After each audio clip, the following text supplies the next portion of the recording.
ਮੇਰੇ ਸੱਜਣੋ, ਬੇਲੀਓ ਤੇ ਬਜ਼ੁਰਗੋ, ਮੈਂ ਹਾਂ ਲੋਕ ਦਾਸਤਾਨ ਲਿਖਾਰੀ ਸ਼ਾਇਰ ਨਜ਼ੀਰ ਸੁਲਤਾਨੀ ਤੇ ਤੁਸੀਂ ਵੇਖ ਰਹੇ ਹੋ GS ਸਟੂਡੀਓ। ਮੇਰੇ ਸੱਜਣੋ, ਸਾਡੀ ਅੱਜ ਦੀ ਦਾਸਤਾਨ ਦਾ ਨਾਂ ਹੈ ਜਸਰਤ ਖੋਖਰ। ਇਸ ਦਾਸਤਾਨ ਦੀ ਫਰਮਾਇਸ਼ ਕਰਦੇ ਨੇ ਕਿਲਾ ਅਹਿਮਦਾਬਾਦ ਤੋਂ ਰਾਣਾ ਅਮਾਨਤ ਮੁਸਾਫਰ, ਮੋਤਾ ਸਿੰਘ ਸਰਾਏ ਪੰਜਾਬੀ ਸੱਥ UK, ਚੜ੍ਹਦੇ ਪੰਜਾਬ ਤੋਂ ਬਿੱਟੂ ਲਹਿਰੀ, ਹਰਪ੍ਰੀਤ ਗਿੱਲ, ਜਸਵੰਤ ਸਿੰਘ, ਡਾਕਟਰ ਨਿਰਮਲ ਸਿੰਘ ਪੰਜਾਬੀ ਸੱਥ ਲਾਂਬੜਾ, ਪ੍ਰਿੰਸੀਪਲ ਐਫੀਸ਼ੀਐਂਟ ਕਾਲਜ ਜਲਾਲਾਬਾਦ ਤੋਂ ਕੁਲਦੀਪ ਬਰਾੜ, ਐਕਸੀਅਨ ਬਿਜਲੀ ਬੋਰਡ ਜਲਾਲਾਬਾਦ ਤੋਂ ਸਰਦਾਰ ਫੁੰਮਣ ਸਿੰਘ ਨੂਰਪੁਰੀ, ਜਲਾਲਾਬਾਦ ਪੱਛਮੀ ਤੋਂ ਹਰਪਾਲ ਕੰਬੋਜ, ਨਾਦਾ ਪਰਿਵਾਰ ਬਰਨਾਲੇ ਤੋਂ ਮਨੋਹਰ ਲਾਲ, ਪਿੰਡ ਧੌਲਾ ਤੋਂ ਸੰਦੀਪ ਮਾਲਵਾ, ਪਿੰਡ ਲੱਖੋਵਾਲੀ ਤੋਂ ਰਮੇਸ਼ ਦੀਵਾਨਾ, ਪੈਂਟਾ ਫਾਜ਼ਿਲਕਾ, ਪਿੰਡ ਲੱਖੋਵਾਲੀ ਤੋਂ ਮਾਸਟਰ ਅਜੀਤ ਕੰਬੋਜ, ਡਾਕਟਰ ਗੁਰਚਰਨ ਨੂਰਪੁਰ, ਢਾਣੀ ਹਰੀਪੁਰਾ ਤੋਂ ਹਮੇਸ਼ ਪੱਟੀ ਕੰਬੋਜ, ਅਗੋਰ ਤੋਂ ਭੈਣ ਹਰਮੀਤ ਮੀਤ ਜੀਤ, ਯਮੁਨਾ ਨਗਰ ਹਰਿਆਣਾ ਤੋਂ ਅਸ਼ਵਾਨੀ ਚੌਧਰੀ, ਕੈਨੇਡਾ ਤੋਂ ਸਰਦਾਰ ਤਾਰਾ ਸਿੰਘ ਢਿੱਲੋਂ, ਫੈਸਲਾਬਾਦ ਤੋਂ ਯਾਕੂਬ ਕੰਬੋਜ, ਕੋਟ ਗੁਲਾਮ ਮੁਹੰਮਦ ਜੈਕਬਾਬਾਦ ਸਿੰਧ ਤੋਂ ਸ਼ਹਿਰਾਜ਼ ਅਲੀ ਜੱਟ, ਮਾਜਦ ਅਲੀ ਜੱਟ ਤੇ ਲਾਲਾ ਤੁਫੈਲ, ਮਹੱਲਾ ਗਰੀਬਾਬਾਦ ਤੋਂ ਮੀਆਂ ਅਬਦੁਲ ਸਤਾਰ, ਜੰਡਿਆਲਾ ਸ਼ੇਰ ਖਾਨ ਤੋਂ ਤਾਰਕ ਮਹਿਮੂਦ ਖਾਨ, ਰਸੂਲਪੁਰ ਜੱਟਾਂ ਤੋਂ ਰਾਜਾ ਅਫਜ਼ਲ, ਬਹਾਵਲ ਨਗਰ ਤੋਂ ਆਬਦ ਅਲੀ ਤੇ ਸਾਜਦ ਅਲੀ, ਵਿਆੜੀ ਤੋਂ ਚੌਧਰੀ ਫਿਆਜ਼ ਰਾਜਪੂਤ, ਕੋਟ ਸਰਵਰ ਇੰਟਰਚੇਂਜ ਹਾਫਜ਼ਾਬਾਦ ਤੋਂ ਕਾਲਾ ਲੋਹਾਰ। ਤੇ ਮੇਰੇ ਸੱਜਣੋ, ਹੁਣ ਆਉਨੇ ਆ ਅਸੀਂ ਆਪਣੀ ਅੱਜ ਦੀ ਦਾਸਤਾਨ ਵੱਲੇ। ਜਸਰਤ ਖੋਖਰ ਇੱਕ ਮਕਾਮੀ ਸਰਦਾਰ ਦਾ ਪੁੱਤਰ ਸੀ ਜਿਹਦਾ ਨਾਂ ਸ਼ੇਖਾ ਖੋਖਰ ਸੀ। ਜਸਰਤ ਉਸ ਵੇਲੇ 1375 ਨੂੰ ਪੈਦਾ ਹੋਇਆ, ਜਦੋਂ ਦਿੱਲੀ ਸਲਤਨਤ ਤੇ ਤੁਗਲਕ ਖਾਨਦਾਨ ਖਾਨਾ ਜੰਗੀ ਦੀ ਵਜ੍ਹਾ ਤੋਂ ਜ਼ਵਾਲ ਦਾ ਸ਼ਿਕਾਰ ਸਨ। ਹਿਮਾਚਲ ਪ੍ਰਦੇਸ਼ ਤੇ ਆਮ ਤੌਰ ਤੇ ਦਿੱਲੀ ਦੇ ਨਾਲ-ਨਾਲ ਕਸ਼ਮੀਰ ਤੇ ਜੰਮੂ ਵਿੱਚ ਵੀ ਗੁਆਂਢੀ ਹੁਕਮਰਾਨਾਂ ਨਾਲ ਖਹਿ ਬਖਹਿ ਜਾਰੀ ਸੀ। ਦਿੱਲੀ ਵਿੱਚ ਖਾਨਾ ਜੰਗੀ ਵਧਣ ਦੀ ਵਜ੍ਹਾ ਤੋਂ ਸ਼ੇਖਾ ਖੋਖਰ ਨੇ 1394 ਵਿੱਚ ਲਾਹੌਰ ਫਤਹ ਕਰ ਲਿਆ। ਇਸ ਤੋਂ ਅੱਗੇ ਦੀ ਦਾਸਤਾਨ ਤੁਹਾਨੂੰ ਗਾ ਕੇ ਸੁਣਾ ਰਹੇ ਨੇ ਲੋਕ ਦਾਸਤਾਨਾਂ ਦੇ ਬਾਦਸ਼ਾਹ ਸਾਦਕ ਪੱਟੀ ਬਾਗਮੋੜ ਵਾਲੇ। ਰਿਕਾਰਡ ਕਰਦੇ ਨੇ ਲਾਲਾ ਜੀ ਤੇ ਲਿਖਦੇ ਨੇ ਸ਼ਾਇਰ ਨਜ਼ੀਰ ਸੁਲਤਾਨੀ। ਤਿਮਰਲੈਨ ਨੇ ਹਮਲਾ ਕੀਤਾ ਵਿੱਚ ਤਲੰਬਾ ਜਾ ਕੇ, ਤਪਾਲਪੁਰ ਦੀਆਂ ਫੌਜਾਂ ਨੂੰ ਉਸ ਘੇਰਾ ਪਾਇਆ ਕੇ। 2000 ਦੀ ਫੌਜ ਦੇ ਨਾਲ ਜੀ ਜਸਰਤ ਖੋਖਰ ਆਇਆ। ਪੰਜਾਬ ਦੇ ਵਾਸੀ ਮਾਰੇ ਨੀ ਜੇ ਉਹਨੇ ਆ ਸੁਣਾਇਆ। ਹੋਈ ਸ਼ਿਕਸਤ ਖੋਖਰ ਨੂੰ ਉੱਥੇ ਹੋਇਆ ਗਿਰਫਤਾਰ। ਸਮਰਕੰਦ ਨੂੰ ਲੈ ਗਏ ਉਹਨੂੰ ਕੀਤਾ ਸਤਲੁਜ ਪਾਰ। ਸ਼ੇਖਾ ਖੋਖਰ ਮਾਰਿਆ ਤਿਮਰੇ ਲਾਹੌਰ ਤੇ ਕਬਜ਼ਾ ਕਰਦੇ। ਸੁੱਠੇ ਜੀ ਹਥਿਆਰ ਫੌਜਾਂ ਨੇ ਤਿਮਰਲੈਨ ਤੋਂ ਡਰਦੇ। ਤਿਮਰਲੈਨ ਜੀ ਅੱਗੇ ਵਧਿਆ ਦਿੱਲੀ ਵੱਲੋਂ ਜਾਂਦਾ। ਜਿਹੜਾ ਅੱਗੇ ਉਹਦੇ ਆਉਂਦਾ ਉਹਨੂੰ ਮਾਰ ਮੁਕਾਂਦਾ। ਬੇਦਰਦੀ ਨਾਲ ਉਹਨੇ ਕੀਤਾ ਉੱਥੇ ਕਤਲੇਆਮ। ਨਾਲ ਤਕੱਬਰ ਅੰਨਾ ਹੋਇਆ ਪੀਂਦਾ ਭਰ ਭਰ ਜਾਮ। ਜਸਰਤ ਉਸੋਂ ਨੱਥਣ ਦੇ ਵਿੱਚ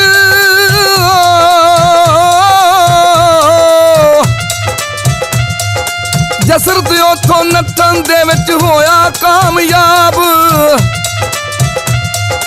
ਜੇਲਮ ਲੰਘ ਕੇ ਉਹਨੇ ਯਾਰੋ ਟੱਪਿਆ ਫੇਰ ਚਨਾਬ। ਤਿਮਰਲੈਨ ਦੀ ਮੌਤ ਦੇ ਬਾਦੋਂ ਆਇਆ ਵਿੱਚ ਪੰਜਾਬ। ਕਸ਼ਮੀਰ ਦੇ ਸ਼ਾਹ ਸਿਕੰਦਰ ਦੇ ਨਾਲ ਕੀਤਾ ਉਸਤਾਦ। ਕੁਝ ਪੰਜਾਬ ਤੇ ਕਬਜ਼ਾ ਕੀਤਾ ਹੋਇਆ ਹੁਕਮਰਾਨ। ਸੋਹਣੀ ਸ਼ਕਲ ਤੇ ਸੂਰਤ ਉਹਦੀ ਸੋਹਣਾ ਸ਼ੇਰ ਜਵਾਨ। ਪਿੰਬਰ ਪੋਟੋ ਹਾਰ ਤੇ ਕੀਤਾ ਕਬਜ਼ਾ ਜੀ ਮਜ਼ਬੂਤ। ਪਾਲਾ ਦੇਵ ਦਾ ਤਹਜ ਖੋਇਆ ਫੇਰ ਕੇ ਉਹਨੂੰ ਜੂਤ। ਅਲੀ ਸ਼ਾਹ ਤੇ ਸ਼ਾਹੀ ਖਾਨ ਸੀ।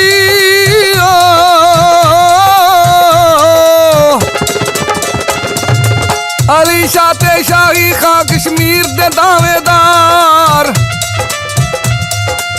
ਅਲੀ ਸ਼ਾਹ ਨੇ ਕੀਤਾ ਉੱਤੇ ਸ਼ਾਹੀ ਖਾਂ ਜੀ ਬਾਰ।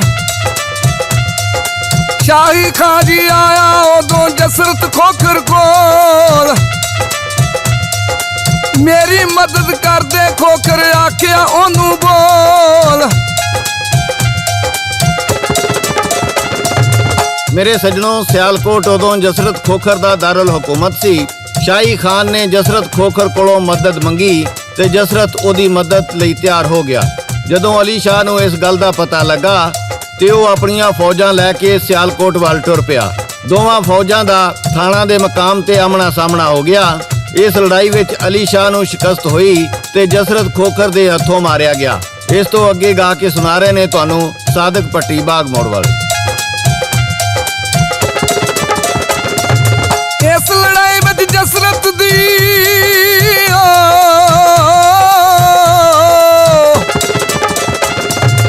ਇਸ ਲੜਾਈ ਵਿੱਚ ਜਸਰਤ ਦੀ ਜੀ ਹੋਈ ਬੱਲੇ ਬੱਲੇ।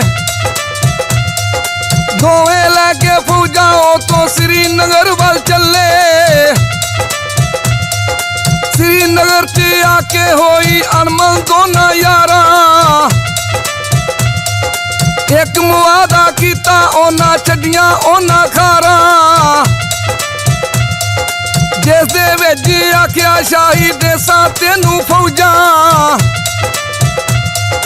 ਦੌਲਤ ਵੀ ਮੈਂ ਦੇਸਾਂ ਤੈਨੂੰ ਕਰੀ ਪੰਜਾਬ 'ਚ ਮੌਜਾਂ। ਤਗਲੇ ਗਏ ਤੇ ਖਿਜ਼ਰ ਜੀ ਆਇਆ ਦਿੱਲੀ ਹੁਕਮਰਾਨ। ਕੀਤੇ ਉਹਨੇ ਜਾਰੀ ਉੱਤੇ ਸ਼ਾਹੀ ਜੀ ਫਰਮਾਨ। ਪਾਰੋ ਕਰ ਨਾ ਸਕਿਆ ਯਾਰੋ ਪੈਦਾ ਅਮਨ ਅਮਾਨ। ਖਾਨਾ ਜੰਗੀ ਅੰਦਰ ਹੋਇਆ ਉਹਦਾ ਢੇਰ ਨੁਕਸਾਨ। ਜਸਰਤ ਸੋਚਿਆ ਦਿੱਲੀ ਉੱਤੇ ਕਬਜ਼ਾ ਜਾ ਜਮਾਵਾਂ। ਮਾਰਾ ਜਾ ਕੇ ਖਿਜ਼ਰ ਨੂੰ ਉੱਤੇ ਆਪਣਾ ਹੁਕਮ ਚਲਾਵਾਂ। ਖਿਜ਼ਰ ਦੀ ਮੌਤ ਦੇ ਬਾਦੋਂ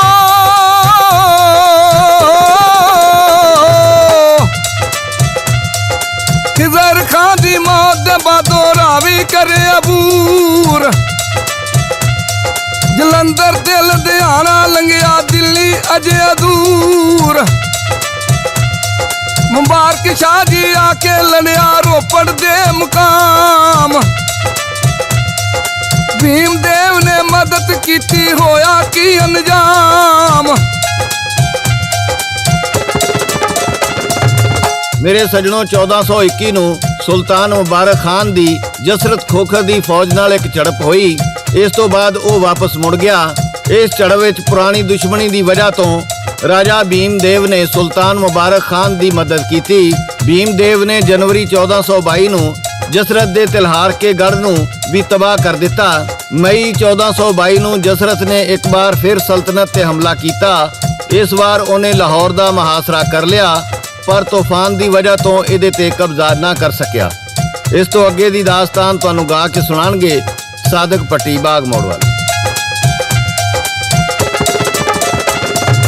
ਭੀਮ ਦੇਵ ਨੇ ਮਦਦ ਕੀਤੀ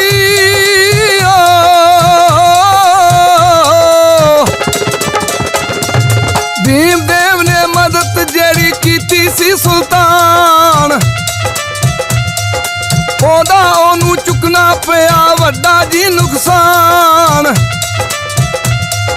ਜਸਰਤ ਖੋਖਰ ਹਮਲਾ ਕੀਤਾ ਜੰਮੂ ਉੱਤੇ ਆ।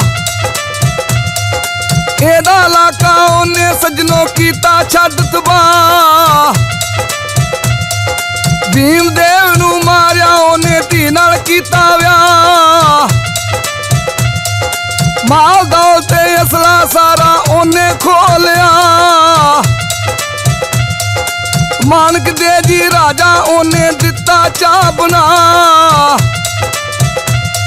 ਮੰਗੋਲ ਗਿਰਾ ਕੇ ਫੇਰ ਜੀ ਉਹਨੇ ਦਿੱਤੀ ਫੌਜ ਕਲਾ।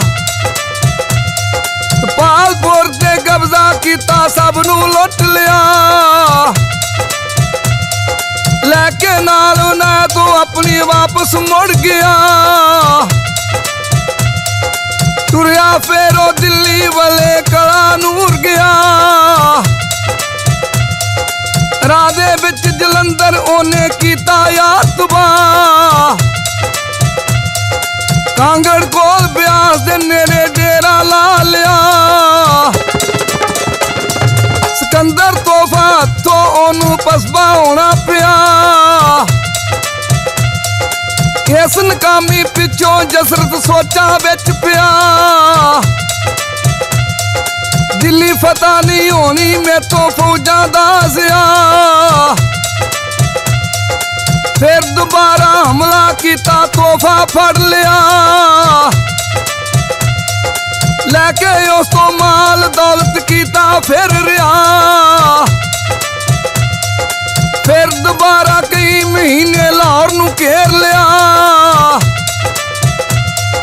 ਫਿਰ ਦੁਬਾਰਾ ਤੋਹਫਾ ਆ ਕੇ ਇਹਦੇ ਗਲ ਪਿਆ। ਲੈ ਕੇ ਆਪਣੀ ਫੌਜ ਜਸਰਤ ਵੱਲ ਤਲਹਾਰ ਗਿਆ। ਅਲਾਦਾਦ ਨੇ ਆ ਜਲੰਧਰ ਕਬਜ਼ਾ ਕਰ ਲਿਆ। ਬਜਵਾੜੇ ਵਿੱਚ ਹੋਈ ਸ਼ਿਕਸਤ ਉੱਥੋਂ ਨੱਠ ਗਿਆ। ਫਿਰ ਦੁਬਾਰਾ ਉਹਦੇ ਕੋਲੋਂ ਜਲੰਧਰ ਖੋਹ ਲਿਆ। ਉਹਦੇ ਕੋਲੋਂ ਡੋਗਰੀ ਮਲਕਾ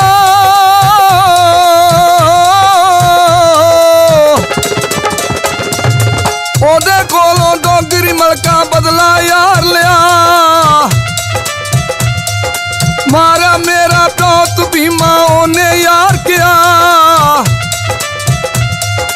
ਜੰਮੂ ਕੋਲ ਦਰਿਆ ਕਿਨਾਰੇ ਹੋਇਆ ਉਹ ਸ਼ਹੀਦ। ਭੀਮੇ ਦੀ ਜੀਤੀ ਨੂੰ ਉਸੇ ਗੁੱਸਾ ਸੀ ਸ਼ਦੀਦ। ਉਸ ਬਣਾਏ ਕਿਲੇ ਜਕਿੰਨੇ ਰਾਮਕੋਟ ਫਰਵਾਲਾ। ਰਵਾਤ ਰੋਟੀ ਕਿਲਾ ਬਣਾਇਆ ਉਹਨੇ ਬਕਸਰ ਵਾਲਾ। ਮੁੰਡੇ ਉਹਦੇ ਰੱਖ ਨਾ ਸਕੇ ਫਤਿਹ ਉਹਦੀ ਨੂੰ ਯਾਰ। ਲੋਧੀਆਂ ਆ ਕੇ ਕਬਜ਼ਾ ਕੀਤਾ ਗਏ ਉਹ ਜੰਗਾਰ। ਲੋਧੀਆਂ ਆ ਕੇ ਕਬਜ਼ਾ ਕੀਤਾ ਗਏ ਉਹ ਜੰਗਾਰ। ਮੇਰੇ ਸੱਜਣੋ, ਬੇਲੀਓ ਤੇ ਬਜ਼ੁਰਗੋ, ਜਸਰਤ ਖੋਖਰ ਨੇ ਕਈ ਜੰਗਾਂ ਲੜੀਆਂ ਤੇ ਪੰਜਾਬ ਦਾ ਬਹਾਦਰ ਪੁੱਤਰ ਹੋਣ ਦਾ ਸਬੂਤ ਦਿੱਤਾ। ਮੇਰੇ ਸੱਜਣੋ, ਇਹ ਸੀ ਜਸਰਤ ਖੋਖਰ ਦੀ ਦਾਸਤਾਨ ਤੇ ਇਹਦੇ ਨਾਲ ਹੀ GS ਸਟੂਡੀਓ ਵੱਲੋਂ ਸ਼ਾਇਰ ਨਜ਼ੀਰ ਸੁਲਤਾਨੀ, ਰਿਕਾਰਡਿਸਟ ਲਾਲਾ ਜੀ ਤੇ ਲੋਕ ਦਾਸਤਾਨਾਂ ਦੇ ਬਾਦਸ਼ਾਹ ਸਾਦਕ ਪੱਟੀ ਬਾਗ ਮੋੜ ਵਾਲੇ ਨੂੰ ਇਜਾਜ਼ਤ ਦਿਓ। ਅਸੀਂ ਫੇਰ ਕਿਸੇ ਨਵੀਂ ਦਾਸਤਾਨ ਨਾਲ ਦੁਬਾਰਾ ਹਾਜ਼ਰ ਹੋਵਾਂਗੇ। ਆਪਣਾ ਖਿਆਲ ਰੱਖਣਾ। ਕਮੈਂਟਸ ਵਿੱਚ ਆਪਣੇ ਨਾਂ ਦੇ ਨਾਲ ਆਪਣੇ ਸ਼ਹਿਰ ਦਾ ਨਾਂ ਜ਼ਰੂਰ ਲਿਖਣਾ ਤਾਂ ਜੇ ਤੁਹਾਡੀ ਫਰਮਾਇਸ਼ ਅਗਲੀ ਦਾਸਤਾਨ ਦੇ ਵਿੱਚ ਸ਼ਾਮਲ ਕੀਤੀ ਜਾ ਸਕੇ। ਇਹਦੇ ਨਾਲ ਹੀ GS ਸਟੂਡੀਓ ਵੱਲੋਂ ਇਜਾਜ਼ਤ ਦਿਓ। ਰੱਬ ਰਾਖਾ, ਰੱਬ ਰਾਖਾ, ਰੱਬ ਰਾਖਾ।